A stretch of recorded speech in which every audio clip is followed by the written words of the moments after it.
All right, YouTube, today the V70 2.4 Turbo Ragnar. It gets a new blue silicone intercooler inlet hose because our black one, which is also silicone, I believe, is ripped to shit. Can you see it right there at the band? The entire quarter of the way around it is ripped, and it will not allow the turbo to build up proper pressure. It's only getting up to about 5 psi and just blowing air out when you anytime you get on it. You can just hear a leaking air sound. Sounds like a tire going flat continuously. So yeah, we're going to replace this. Should be nice and easy. It's dirty as can be because there's oil blow by through the turbo, and it's been going on for a while in that hose and blowing out and leaking. So it's been going on for about 3 weeks. I've been hearing this air noise trying to figure out what it was, and then suddenly last weekend driving home noticed that my psi would not go above 5 and started looking around in here, and sure enough, there it was.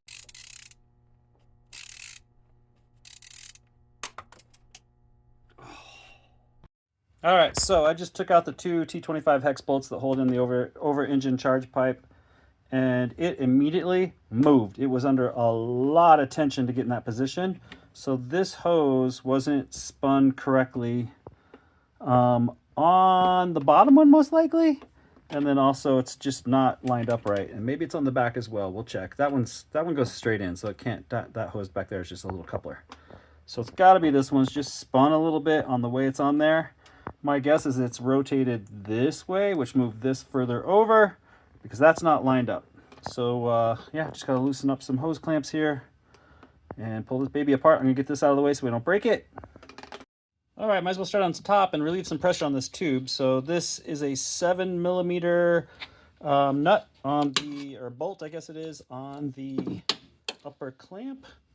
And with my long extension, oh, I'm tightening. There we go. So now it's going the right way. Should just be used, yeah, finger tighten. Don't do it in 2 hands. Look at that. You guys were asking for it. There's some live action. Relieving the pressure on this bad boy. You know what? It might be spun back there that this isn't oriented right, because this isn't relieving pressure yet. So maybe it just needed to spin a little bit. We will get all this tightened down at once. It's going to come off. You know what? I want to take some stuff off too. I'm going to take this off. I'm going to take the covers off. I want to look underneath, because they said there was some PCV leakage. So, which in this car is a oil trap. This is the only PCV line, and it goes down to an oil trap box. So we'll take a look at this with a mirror when we get all of this out of the way. There it is. You can see it now. See how easy that is? Piece of cake. And now I know they had this off. There it is, right down there. The top one's off. It already popped apart. You can see this slid right back instantly into where it wants to sit. So when they retightened this, they spun that band. I had it at an angle where I could get to it nice and easy with the straight one, and it's lower than that now. So yeah, this is just, the band is spun on the tube.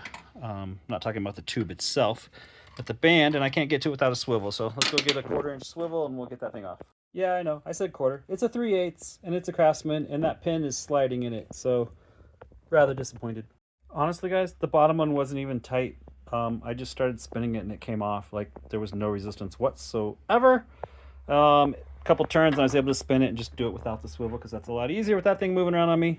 But now that I got it out, just pulled it out through, I pulled it out right through here, just kind of spin it and slide it out. That's what we're dealing with.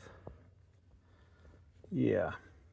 So, I don't know why I did it. Oh, there you go. Now you can see it. See my fingers coming through? But that's no good.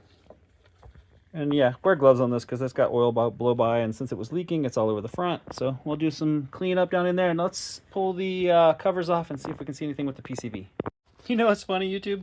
Just took off the 2 right here, little Torx bolts. One's underneath right there and right there that hold on the cover. These are 2 10mm that just go on these fuel rail studs. Turns out they're T30s. I've been using a T25 because they're just they're not really tight. So T25 has always worked, but turns out they're T30s. Go figure. More new discoveries. So I never put these T30s in right here that hold the top cover on. I just do the outside one, so it makes it quicker to get up, because otherwise you gotta get this completely out of the way. It's a pain in the butt. So just 4 of them hold it on, but in their infinite wisdom, the Volvo pros left that one out. It's missing. It went up there with one and it didn't come back with it. Not happy. I'm not seeing immediate PCV leaks looking down in there with a flashlight, but we'll get some more clearance and get in there with a mirror. And we'll see where the PCV goes into the head, see if it's leaking up top. And there you have it, just like I was expecting. I installed this, what, 3 years ago? This was the first car I did the PCV on, or the oil trap box, the breather box, whatever you want to call it. And it included this in the kit. So that is not leaking up top whatsoever. Maybe it's leaking down at the oil trap box before it bleeds back into the oil pan down below. We'll try to get a look at that with some more stuff out of the way. All right, so just quick inspection, showing light down in there on the top of the oil box. I can see no lines of leaking, even where this one goes in. I checked the weird banjo bolt, this line coming off of the thermostat where the coolant comes through to keep it hot so it can drain vapors back to the intake before the turbo, and none of that is leaking. So I will pull the cover off the bottom, roll in underneath, and see if I can see anything from the bottom that gives me additional info. But right now, I'm not seeing a PCV leak. All right, well, I looked around down in there with the flashlight, the little pin light, and the mirror. And yeah, is it cruddy on the bottom along the oil pan? Yeah. But I remember when I did this one, this was the first one I did, I didn't clean the front of the block that good. I just cleaned it where the oil trap box went on. When I did the second one on the XC70, I cleaned the entire front of the block. So I think that's just leftover road crap, oil seep, crud, because nothing really seems to be wet that I'm looking at right around the breather box. So we're gonna just wrap that up, put it back together, and throw this hose on. Yeah, let's get this intercooler working with pressure. More than 5 PSI would be great. All right, so I dug in my bin of old Volvo bolts and nuts, and I had extras of these little T30s that go on the top, little specialty nuts. So clean those up. I'll use those to get them back in. But I've seen on the boards people asking questions like, can you put the R cover onto a regular 2.4 T? Let's see, that looks kind of cruddy right there. That's just old. Nothing's leaking current. Old stuff. Anyway, can you do it? And I think I replaced these. These are taller studs than what were on the original. But they just slide in. Let's see if I can do it with one hand. Get the bazooka tube up out of the way, get it to slide over that. Oh, and these are an improvement over the regular one on the 2.4 and the 2.5s, because it does have venting in the back. So heat can get up through that space right there between the block and the fuel rail and get out. Let's see if I can lift this up. Rock this so you can see what I'm doing. Look at that. Look at that. And then I just gotta get this to line up on the studs somehow. Gotta go that way. Where's my studs? Probably bouncing all over the place. All right, there we go. There we go, that's sort of right. See if I can find my studs with my good arm, my right arm. There it is. Right arm needed it. There it is. So yeah, the studs just come through, and you just got two little 10s that go on there. When you get the R manifold, or this cover, just make sure you get it. It's just plastic. And then somebody said it was magnesium, but I'm pretty sure that's plastic. And then these covers, they are all the same as the black ones. So just the nice dark blue. And a quick note, the one on the right goes in the blue covers on the top of the engine, covering the ignition coils. And the silver one on the left is a little bit bigger, and it goes right here underneath the torque tube and right there. It holds down this plastic cover. Why it's bigger to hold down a plastic cover, no idea, but it is, and it just fits through the rubber grommets on this thing to give it some vibration resistance, I guess. Yeah, so note to self, they are a little bit bigger, and just finger tighten these. Those things aren't, when this gets hot, that plastic's going to expand, it's going to get more tight. They don't loosen up, they strip out really easy. I now have this one and this one are stripped. So it was just this one in the past, and now this one is stripped as well. So don't put them on with a gun, just finger tight. Quick tip, when I first got this R cover, it only had one of the bolts, and then I realized it's the same thread and sizing as a license plate cover, or the license plate bolt that goes on the license plate on the front of the car. One of, goes on the front of there. So just use those, piece of cake. All right, so I am actually going to loosen up the back one, even though I shouldn't have to, because none of this wants to sit right. Do you see how high this is? That ain't normal. It's supposed to be rotated just a wee bit and deeper in that back seat, because this will sit nice and flush. And right now, it's just all flexed trying to do that. That ain't right. So we're going to fix it back there first. Just a quick little push in and a little twist. Look how much better that is. It was sitting way over here somewhere, up high, about where my finger's at. Had to shove it down to get it to go over to the top. And now it's just a little bit of pressure, because it does need to flex a little bit. But a little bit of pressure, not much, and it pops right back into place. That's way better. Just had a flashback at how hard this was to do with the bazooka tube coming down over the engine pipe there, and being able to get both of those on at the same time. And I remember how hard it was, and I remembered, and it even says so in their directions, I just verified. You take it out completely on the back side, because that one's nice and easy, I didn't replace it. And you put this one on with a clamp first. And then you just kind of snug it, and then you can loosen it up and rotate it, and get it all back into place, and then all you gotta do is this one going right onto there. Piece of cake. That makes it so much easier. Take it all the way off, put the hose on there with a clamp. Why might you say they're hard to put on? Because they're essentially pretty much the same size. Gotta stretch it to get it over there. Not easy pushing in a very tight space where you can't even get your hand all the way around it. Oh my God, YouTube, that was so freaking hard. Look how much that thing has to expand to get on there. Oh, what are the chances I can get that end onto the metal intercooler? I used a little bit of Armor All. That's my dad's trick for lubing that up and get it to slide on, but whew, I'm not looking forward to doing this. And to make this somewhat more maneuverable, I took off the cross turret brace. The top engine mount brace goes from the strut mounts across the top and bolts into this. And that will just make it easier. Once I got this in there, I can just drop this straight down in the back. I don't have to worry about fishing it underneath. Make it a little bit easier to access the hex tightening bolt on the clamp on the back. You can just see the blue silicone that goes in there. That one they had in blue last time. This one they did not. I don't remember it being that tight. That is wicked tight. So the directions say to insert the silicone one on the back here. It's not new, and with just a little bit of spray on there, it is super easy to push that one in and then tighten it back up. It's been off many times because it's been on there for a while. So what I'm actually doing is I'm trying to align it vertically with that back end level. The back end's going to go in straight because you can see it's coming straight out of the turbo vertical. So it would line up about right there. And then that little nub, that bolt down, sits square on top of that. That's going to go to the front, and then that needs to be coming straight into the engine. So you can rotate it right now a little bit to tune it so that this orientation is going to work in the engine. So that'll be straight. And sure enough, it's super snug. I don't know how I'm going to do this.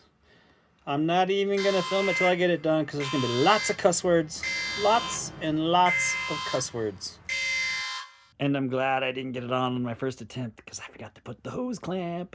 All right, so I just stuck my calipers down there to measure the intercooler inlet, and it's about 58 millimeters to get over that lip. And this is under 56. It's about 55 and a half. Yeah, so it's got to stretch a bit just to get over that lip. That's my upgraded intercooler. I did do this once before, back during COVID, I believe, and it was just as difficult. So yeah. No, it was like 2023. I think COVID was over. But yeah, 2 years ago, 22. And it was still just as hard.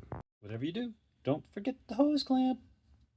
All right, so I have this on, and I just slid it that way onto the intercooler nozzle, because this one has a longer intercooler nozzle than the stock one, I believe. So there's my finger is right on the rib that that keeps it from sliding off, and then the band is just snug facing me, nice and easy to get to, just inside of that. So that is not going to move. I can't even get the band to slide, so it's good. Now we're going to lube this baby up and see if we can slide it in. All right, YouTube, been struggling with this. Still no progress. It's staying on the bottom. I did get my hose clamp on there just in case I do get that to slide on. But that blue hose just doesn't know resistance is futile. It's going to lose. I just haven't figured out how yet. So I'm going to keep playing at it. There's been many cuss words. At this point, I think I'm going to try it a couple more times. Maybe I just leave it on all night and let this side stretch. Get used to being on there. Because that side definitely went on easier than this side ever did. So maybe I get this one to stretch all night, pull it all apart, pull it off of there, put that side on. That makes that side easier to go on after it's had a night to stretch. That might be the solution if I can't get this side to go. We'll see. And see. This side sat on there for quite a while. This side I did have on. It was really hard the first time. I had to use a little screwdriver and kind of pry it. This time it took hardly any prying and it slid on. So those things are stretching. So this side had gone on a lot easier onto the metal than it did onto this the first time. So I'm going to put a band on here just to hold that from slipping. And see if I can get this in there with two hands down in there and make some progress, because I'm getting tired of this thing. And I'm an optimist. It's going to go on this time. Both bands are ready to go. Ready. Stretch on there, please. Please, please, please. Yes, I will. Much later. I cleaned it up a little bit, but apparently all it takes is blood sacrifice on both hands. This one already coagulated. It's on. It popped on. Oh my God. That sucked. Obviously both hose clamps are up here because I wanted to keep it out of the way so I could grab a hold of the hose. I did it. Now I just gotta get it all to line up.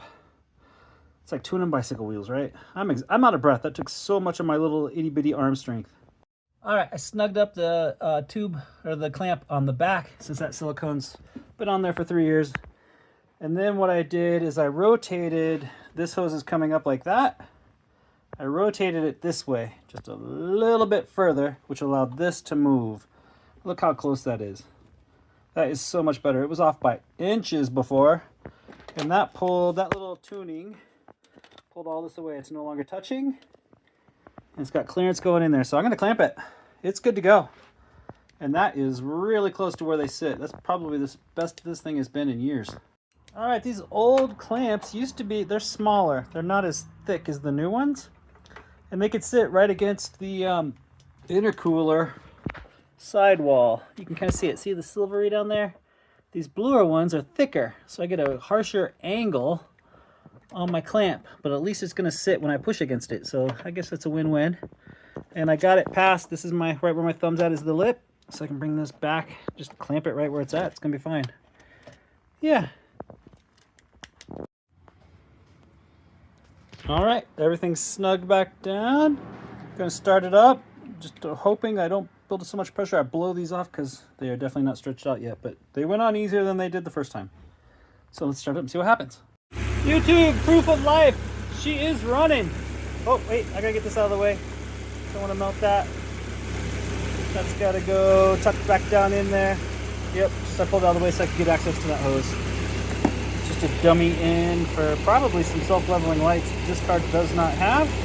Stick it there for now and I'll tuck it back under the hose here where it mounts. Just gotta put my turret back on. I think I'll drive it over and fill it up with some more gas now that it's a drivable runner. Ooh, yeah. All right, let's check it out. Love the way this car sounds. Oh yeah. There's only one thing left to do. Let's go boost it. All right, YouTube, we're driving along here in Mexico. You can see the boost gauge right there. We'll give it a quick hit and see what happens. I haven't floored it yet. Oh, that's way better. 8. And I didn't hear it fly off. Things are looking up. We're gonna drive it over and get some gas. Get it on the highway. Hopefully the highway's moving so we can get it out and really get going. All right, YouTube, it's getting some heat. Everything is still in place, nothing slid. I'll snug those just to make sure they're still tight. Nothing moved, everything's tight. Got it up to 10 PSI several times. Filled it up with gas. It's good, good to go. If I can do it, you can do it.